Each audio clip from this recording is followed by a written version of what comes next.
पाकिस्तान और दुनिया भर से देखने और सुनने वालों को अस्सलाम वालेकुम। इमरान खान साहब की आज साइफर केस में अडयाला जेल में समाअत हुई है, उसकी तफसीलात आपके सामने रखेंगे इस वीडियो में। इसके अलावा इस्लामाबाद हाई कोर्ट में कुछ अहम मुकदमात थे जिनकी समाअत ना हो सकी। इमरान खान साहब ने अपनी लीगल टीम को हदायत जारी कर दी हैं सुप्रीम कोर्ट से रजू करने की, वो भी मामला आपके सामने रखेंगे। और इसके अलावा लाहौर हाई कोर्ट के अंदर आज दो अहम मुकदमात थे जिनमें से एक इमरान खान साहब के मुतल्लिक था, उसकी भी तफसीलात रखेंगे।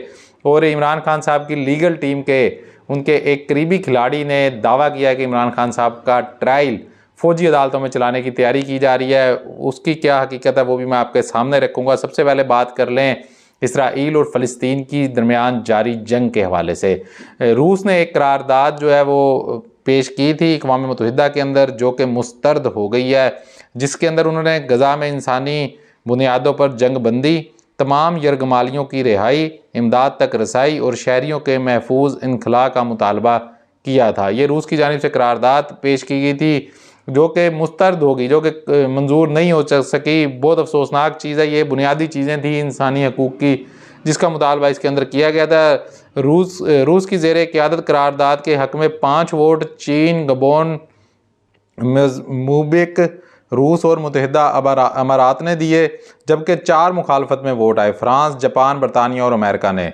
और 6 जो वोटों में गैर हाजिर रहे, मतलब कि 6 ममालिक जो हैं वो गैर हाजिर रहे, जिसके अंदर अल्बानिया, ब्राज़ील और स्विट्ज़रलैंड और दीगर कुछ 3 ममालिक थे जो कि गैर हाजिर हुए, जो आए नहीं ना। बहरहाल ये आप देख लें कि इसके हक़ के अंदर वोट देने वालों में चीन, गबोन, मोज़म्बिक, रूस और मुत्तहिदा अमारात थे, इन्होंने वोट दिए हैं, जबकि अमेरिका, फ्रांस, जापान और बरतानिया इसके मुखालिफ खड़ा हुआ है, उन्होंने वोट इसके हक़ में नहीं दिए। अगर ये करारदाद मंजूरी होनी थी तो इसके हक़ में 9 वोट होने चाहिए थे, तो 5 वोट इसके हक़ में डले, 4 इसके मुखालिफ डले और बाकी 6 मेंबरान जो हैं वो आए ही नहीं। तो इस वजह से ये करारदाद मंजूर नहीं हो सकी, ये मुस्तरद हो गई है। इसके ज़रिए रूस चाहता था कि गज़ा के अंदर जो है वो इंसानी हकूक़ की खिलाफ वर्जियाँ ख़त्म हो जाएँ, जंग बंदी हो जाए, मगर वो मामला नहीं हो सका और जंग बंदी इस वक्त नहीं मुमकिन हो सकी और जंग जारी है। वहाँ पर इसराइल जो है वो अपनी पूरी ताकत के साथ गज़ा के ऊपर इस वक्त हमला आवर है, बमबारी कर रहा है। दूसरी जानिब हमास और हिज़्बुल्लाह के जो लोग हैं वो भी इसराइल के ख़िलाफ़ कार्रवाइयाँ कर रहे हैं, उनके भी काफ़ी सारे नुकसान हुआ है। तकरीबन 291 के करीब उनके अफराद जो हैं जिनका फ़ौजी उनकी हलाकतों का दावा किया जा रहा है इसराइल की जानिब से, और 1300 तकरीबन टोटल हलाकतें हैं और 150 से ज़ायद अफराद वो कह रहे हैं कि हमारे लापता हैं, जो कि हमास के पास हैं। बहरहाल ये मामला अल्लाह करे कि ये जंग बंदी हो जाए, किसी बड़े हादसे की तरफ ये मामला ना जाए, मगर जिस तरह की इस वक्त सूरत हाल है, लग ऐसे रहा है कि इस जंग के अंदर ईरान भी आ सकता है और तुर्की भी आ सकता है, क्योंकि तुर्की ने भी अपनी फ़ौजी मशक़ें जारी शुरू कर दी हैं।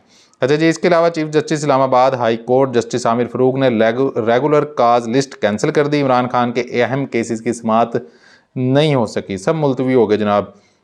सबसे अहम केस इमरान खान को साइफर केस में ज़मानत की सूरत में किसी और केस में गिरफ्तारी से रोकने का था। इद्दत में निकाह का केस खारिज करने की समाअत भी ना हो सकी। अब इमरान खान साहब की आप जानते हैं कि साइफर केस में ज़मानत का जो मामला है वो महफूज हो चुका है फ़ैसला, तो वो 1-2 दिन में उम्मीद है कि आ जाएगा। आज तो वो फ़ैसला आता हुआ दिखाई नहीं दे रहा, मगर अगर वो 2-4 दिन में फ़ैसला आता है तो इमरान खान साहब ने दीगर किसी केसेस के अंदर जो दरख्वास्त डाली हुई थी कि हमें किसी और मुकदमे में गिरफ़्तार ना किया जाए, जैसे पहले तोशाखाना में रिहाई हुई तो फिर साइफर केस में गिरफ़्तारी डाल दी गई, तो वो दरख्वास्त के ऊपर आज समाअत होनी थी, मगर वो समाअत ही नहीं हुई। अगर साइफर केस में इसी दौरान इमरान खान साहब को ज़मानत मंजूर हो जाती है तो फिर दोबारा गिरफ़्तारी के बहुत ज़्यादा चांसेस हैं। इसके अलावा जी साइफर की गुज़श्ता समाअत पर चलान केस की नकूल फराम नहीं की गई थी। हालांकि जज साहब ने उस वक्त आर्डर में लिख दिया था जी हमने नकूल फराम करनी है, उन्होंने साइन नहीं किया, मगर इमरान खान साहब के वकला कह रहे थे हमने नकूल नहीं ली, तो जिस वजह से लीगल टीम ने नुक्ता उठाया कि केस की नकूल के बगैर फ़र्द जुर्म आयद नहीं की जा सकती, जिस वजह से फ़र्द जुर्म की कार्रवाई मौखर कर दी गई। लेकिन अफसोसनाक बात यह है कि छोटे से सेल में लगाई गई अदालत में एक दफ़ा फिर इमरान खान साहब और शाह महमूद कुरैशी साहब को जाली में खड़ा किया गया, जिस पर लीगल टीम ने अदालत को कहा कि आपके सामने भी देखें इंसानी हकूक़ की खिलाफ वर्जियाँ की जा रही हैं।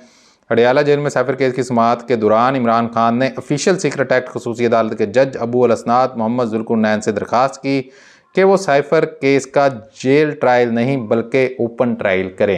ये इमरान खान साहब बार बार मुतालबा कर रहे हैं कि आप इसका ओपन ट्रायल करें, मगर वो ओपन ट्रायल हो नहीं रहा बल्कि वो जेल ट्रायल किया जा रहा है। बाद इमरान खान ने अपने वकला को हदायत की कि जेल ट्रायल के खिलाफ दरख्वास्त मुस्तरद करने का इस्लामाबाद हाई कोर्ट के चीफ जस्टिस आमिर फ़ारूक का फैसला, कल इन्होंने ये फैसला सुनाया था ना। इमरान खान साहब कह रहे थे कि ओपन के कोर्ट में जो है मेरा ट्रायल होना चाहिए इन केसेस की समाअत, और जेल के अंदर नहीं होनी चाहिए, अदालत में होनी चाहिए। तो आमिर फ़ारूक साहब ने ये मुस्तरद कर दी थी। कल फैसला महफूज जो उन्होंने किया हुआ था वो कल सुनाया था, और उसके अंदर उन्होंने मुस्तरद कर दिया था इमरान खान साहब की इस दरख्वास्त को। तो आमिर फ़ारूक साहब ने जो कल फैसला किया है, यानी कि इमरान खान साहब की इस दरख्वास्त को मुस्तरद किया है, इसके लिए इन्होंने सुलेमान अकरम राजा को अपना वकील भी मुकर्रर किया, और सिंगल बेंच के फैसले के खिलाफ इंट्रा कोर्ट अपील दायर की जा सकती है। ये भी उनसे मशवरा चल रहा है कि इंट्रा कोर्ट अपील दायर करें या फिर सुप्रीम कोर्ट के अंदर मामला ले जाएं। तो ये दोनों सूरतें इस वक्त उनके पास दस्तयाब हैं, वो कुछ भी कर सकते हैं। यानी कि वो इंट्रा कोर्ट अपील भी दायर कर सकते हैं, जहाँ पर फिर 2 जज का बेंच बन के ये केस सुनेगा, या फिर वो सुप्रीम कोर्ट भी जा सकते हैं। तो सुप्रीम कोर्ट के अंदर इस वक्त जस्टिस काजी फैज़ ईसा साहब है। जस्टिस काजी फैज़ ईसा साहब के ऊपर जिस वक्त रेफरेंस दायर हुआ था, तो वो चाहते थे कि मेरा रेफरेंस, ये जो मेरे समातें हो रही हैं, मेरे ऊपर जो रेफरेंस दायर है, इसको बराह रास्त लाइव दिखाया जाए। वो उन्होंने ये दरख्वास्त भी की थी। बहरहाल वो दरख्वास्त उधर मंजूर नहीं हो सकी, फिर वो फुल कोर्ट मीटिंग के अंदर पास मामला चला गया और वो रफा दफ़ा हो गया। वो दरख्वास्त तो उनकी मंजूर नहीं हो सकी थी। मगर क्या वो इमरान खान साहब को अब ओपन कोर्ट की सहूलत देंगे? इमरान खान साहब बराह रास्त का भी मुतालबा नहीं कर रहे। हालांकि जज साहब ने अपनी ख्वाहिश के ऊपर, काजी फैज़ साहब ने अभी एक केस आप जानते हैं कि उसकी 4-5 समातें उन्होंने लाइव दिखवाई हैं। तो इमरान खान साहब वो भी मुतालबा नहीं कर रहे। अगर दिखाना चाहे तो अदालत की वो मर्ज़ी है, अदालत उस तरफ भी जा सकती है, मगर वो ओपन कोर्ट कह रहे हैं ताकि सहाफ़ी आए, उसकी कवरेज हो सके, सहाफ़ी आकर रिपोर्ट कर सके कि हुआ क्या है। मगर उसकी भी उनको इजाज़त नहीं दी जा रही। अब सुलेमान अकरम राजा साहब इमरान खान साहब के वकील होंगे, इंट्रा कोर्ट अपील करते हैं या सुप्रीम कोर्ट से रजू करते हैं, ये हमारे सामने आ जाएगा। और फ़र्द जुर्म के लिए 23 अक्टूबर की तारीख अब मुकर्रर कर दी गई है। नकूल इमरान खान साहब के वकला को फराहम कर दी गई थी। तो फ़र्द जुर्म के लिए 23 अक्टूबर की जो तारीख है वो मुकर्रर कर दी गई, यानी कि 1 हफ़्ता बाद की। अच्छा जी, इसके अलावा इमरान खान साहब के वकील नियाज़ुल्लाह नियाज़ी का इस्लामाबाद हाई कोर्ट के साइफर केस में जेल ट्रायल के फैसले को सुप्रीम कोर्ट में चैलेंज करने का ऐलान, ये उन्होंने भी एक अपनी तरफ से कर दिया जी, ऐलान कर रहे हैं। बहरहाल इमरान खान साहब ने जो है वो सुलेमान अकरम राजा साहब को अपना वकील मुकर्रर किया है। इसके अलावा लाहौर के अंदर एक मामला था जी, इमरान खान साहब की 7 मुकदमात में अदम पैरवी पर ज़मानत खारिज के फैसले के खिलाफ दरख्वास्त पर लाहौर हाई कोर्ट में समाअत हुई है। ये मामला है, आप जानते हैं कि इस्लामाबाद हाई कोर्ट में इमरान खान साहब की 9 दरख्वास्तों का मामला था, वो जो मंजूर हो गई हैं और दोबारा ट्रायल कोर्ट को भेज दिया गया मामला। वो दरख्वास्त इमरान खान साहब की मंजूर हो गई थी, और 2 उनकी नैब वाली और नैब के अंदर तोशा खाना और अलकादिर ट्रस्ट वाली वो भी पेंडिंग है, उनके ऊपर अभी कोई फैसला नहीं आ सका। और इसी तरह लाहौर के अंदर भी जब इमरान खान साहब गिरफ्तार हुए थे उदम पैरवी की वजह से 7 दरखास्तें वहाँ पर भी खारिज हुई थी। तो वो वाली जो दरखास्तें हैं उनके ऊपर भी पिटीशन दायर हुई हैं, मगर सलमान सफदर साहब आज जानते हैं कि आज अडयाला जेल में मसरूफ़ थे, तो वो अदालत में पेश नहीं हो सके।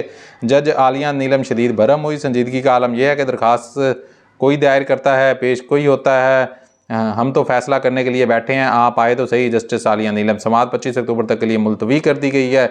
इसके अलावा जी जो अहम चीज़ है वो शेर अफजल मरवत साहब ने एक ट्वीट भी किया है। इससे पहले उन्होंने अपने वीडियो पैगाम में भी बताया आज को ना कि इमरान खान साहब से उनकी मुलाकात हुई है। वो कह रहे हैं जी, मेरा अंदाज़ा है कि हकाम इमरान खान साहब को 9 मई के मुकदमात में मुलवस करने का मंसूबा बना रहे हैं। मुझे मालूम हुआ है कि तकरीबन 22 शरीक मुलजमान ने अपने 164 CRPC बयानात में खान साहब को मिली भगत का ज़िम्मेदार ठहराया है। अगर ख़बरें दुरुस्त हैं तो हम फ़ौजी ट्रिब्यूनल्स के ज़रिए कानून के गलत इस्तेमाल का एक और मरला देख सकते हैं। खान ने आज इस मामले पर मुझसे बात की, लेकिन बताया कि इससे इनके मकसद के लिए इनके अज़म पर कोई असर नहीं पड़ेगा।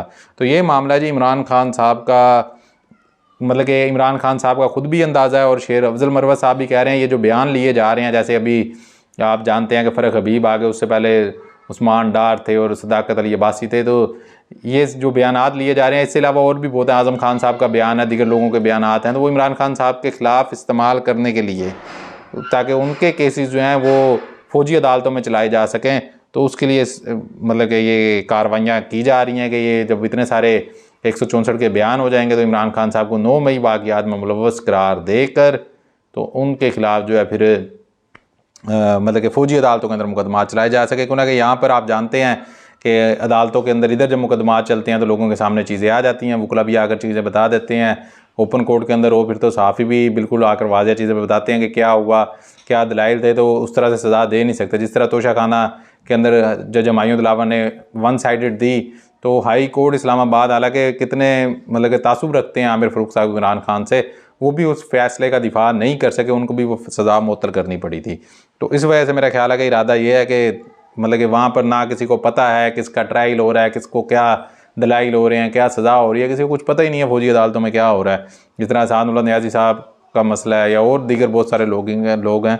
तो इस वजह से मेरे ख्याल वो चाहते हैं कि इमरान खान साहब को भी उधर ही कहीं डाल कर और कहीं पे उनको जो है ना कर दें लंबा चौड़े अरसे के लिए अंदर, और यहाँ पर अदालतों के अंदर चीज़ें आती हैं तो फिर ज़्यादा बेनकाब होते हैं जो बैग हैंड पर किरदार हैं। अच्छा जी, इसके अलावा लाहौर हाई कोर्ट ने इलेक्शन एक्ट में ताहयात नाअहली के कानून में तरमीम के खिलाफ पर्सनल सेक्रेटरी ईवान सदर इलेक्शन कमीशन को नोटिस जारी कर दिए। अटारनी जनरल और एडवोकेट जनरल पंजाब को मामलत के लिए तलब कर लिया। तहरीरी हुक्म जारी, तमाम फ्रीकैन 23 अक्टूबर तक अपने जवाबात जमा करवाएं। तहरीरी हुक्म पटिशन में अहम नुकात उठाए गए हैं। तहरीरी हुक्म जस्टिस शाहिद बिलाल हसन ने शहरी मशकूर हुसैन की दरख्वास्त पर समाअत की। दरख्वास्त में इलेक्शन कमीशन वफाकी हुकूमत समेत दीगर को फरीक बनाया गया। इलेक्शन कमीशन एक्ट में तरमीम करके ताहयात नाअहली की मुद्दत को ख़त्म करके 5 बरस कर दिया गया है। सुप्रीम कोर्ट ने आइन के आर्टिकल 62F1 की पहले ही तशरीह कर चुकी है। मौक़िफ़ सुप्रीम कोर्ट ने तशरीह के बाद कानून में तरमीम करना आइन के आर्टिकल 175 के सेक्शन 3 की खिलाफ वर्जी है। अदालत एक्शन एक्ट में तरमीम के इक़दाम को कालादम करार दे। क्योंकि आप जानते हैं इसके अंदर नवाज शरीफ साहब जो हैं वो ताहयात नाअहल हैं।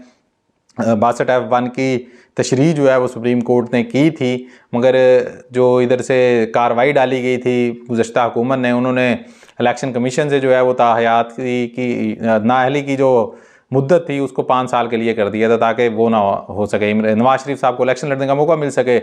सिंपल सी चीज़ थी। तो नवाज शरीफ को सहूलतकारी देने के लिए सारा कुछ किया गया था, मगर उधर क्यों ना कि 62F1 की तशरीह हो चुकी है, सुप्रीम कोर्ट कर चुकी है और सुप्रीम कोर्ट उसको ताहयात नाअहली कह चुकी है। तो वो कहते हैं कि किस तरह ऐसे हो सकता है कि जब सुप्रीम कोर्ट एक फ़ैसला कर चुकी है कि ये ताहयात नाअहली बनती है तो कैसे जो है ना इलेक्शन कमीशन उसके ऊपर फैसला कर सकता है। तो वो हाई कोर्ट के अंदर इस वक्त मामला ज़ेर समाअत है। दरख्वास्त उनकी मंजूर हो गई है, अब इसके ऊपर समाअत होगी, दोनों जानिब के दलाइल आएंगे, उसके बाद फिर कोई फैसला हो सकेगा। इसके अलावा जी ज़राए का एक और बहुत बड़ा दावा सामने आ रहा है कि उस्मान डार, सदाकत अली अब्बासी, फ़रख हबीब और इनके बाद अब अगला नंबर जो है आप चंद दिनों में देखेंगे कि शेख रशीद साहब आएंगे। वो कोई प्रेस कॉन्फ्रेंस कर सकते हैं या फिर वो किसी को इंटरव्यू दे सकते हैं, उनका मामला अब सामने आने वाला है। इसके अलावा ये भी दावा किया जा रहा है कि 2 और PTI के अहम रहनुमा जो हैं, जो साबिक PTI की हुकूमत में वफाकी वज़रा भी रह चुके हैं, वो भी जो है PTI को खैराबाद कहेंगे और उनमें से एक शख्सियत जो है वो इस्तेकाम पार्टी में शिरकत भी कर सकती है। ये ज़राए की जानिब से दावा किया जा रहा है। देखते हैं जी, पहले भी कुछ दावे किए जा रहे थे, उस्मान डार साहब भी आ गए, सदाकत अली अब्बासी साहब के मुतालिक भी दावा किया गया था, वो भी आ गए। अलबत्ता फ़रख हबीब से पहले शेख रशीद साहब के मुतालिक बहुत सारे दावे किए जा रहे थे। शेख रशीद तो नहीं आए मगर फ़रख हबीब सामने आ गए और फ़रख हबीब मेरा ख्याल है कि लाइन भी क्रॉस कर गए हैं। उन्होंने जिस तरह के इमरान खान साहब के ऊपर भोंडे किस्म के इल्ज़ामात लगाए हैं, उनकी कोई दलील है नहीं। वो इस वक्त हमें ऐसे समझे कि PDM की ज़ुबान बोलते हुए दिखाई दिए हैं। तो मेरा ख्याल है कि कोई वक़्त नहीं रहेगी उस शख्स की जो इमरान खान साहब के ख़िलाफ़ जाएगा इस वक्त, चाहे वो फ़रख हबीब हो या कोई भी हो।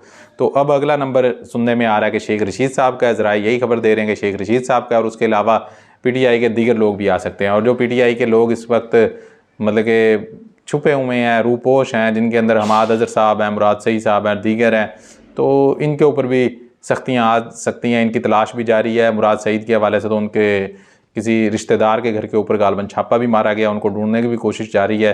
तो हो सकता है कि ये किरदार भी पकड़े जाएं। और फिर जब आप किसी के पास होते हैं हिरासत में, गैर कानूनी हिरासत में, वो आपके साथ टॉर्चर करे, जो मर्ज़ी करे, जिस तरह की मर्ज़ी आपको अजियत दे, तो फिर आपको बहुत सारी चीज़ें माननी पड़ती हैं। इसी तरह हफीज़ुल्लाह नियाज़ी साहब ने कहा था कि मैंने अपने बेटे को कहा था कि अगर तुम्हें कोई कहे ना कि तुमने कहना है कि इमरान खान जो है वो शी मेल है या फ़ीमेल है, तो तुमने कहना कि हाँ वो है, तुमने ये भी बोल देना है। यानी कि मैं इस हद तक अपने बेटे को कहा था कि जो कहें तुमने बोल देना है, तुमने ज़रूर ये तशद्दुद और ये चीज़ें बर्दाश्त करनी है, जो तुम्हें कहें तुम बोल देना। यहाँ तक सूरत हाल है। हफीज़ुल्लाह नियाज़ी साहब कहते हैं कि मैंने अपने बेटे को यहाँ तक कहा था। तो इसी तरह होता है, जब तशद्दुद होता है, कुछ भी होता है, तो आप कुछ भी किसी से बुलवा सकते हैं, आज़ादाना तौर पर नहीं है। हाँ, आप आज फ़रख हबीब को कहें कि अपने बच्चे, बीवी समेत, अपने रिश्तेदारों समेत अपना सारा कारोबार क्लोज़ करे, बाहर के मुल्क चले जाए, और फिर जब वो बाहर के मुल्क जाकर सेटल हो जाए फिर उससे पूछे हाँ ये अब बता क्या हुआ था।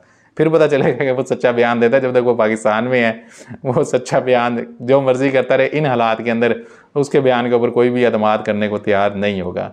मिलते हैं इंशाल्लाह अगली वीडियो में। अपना ख्याल रखिएगा। अल्लाह हाफिज़।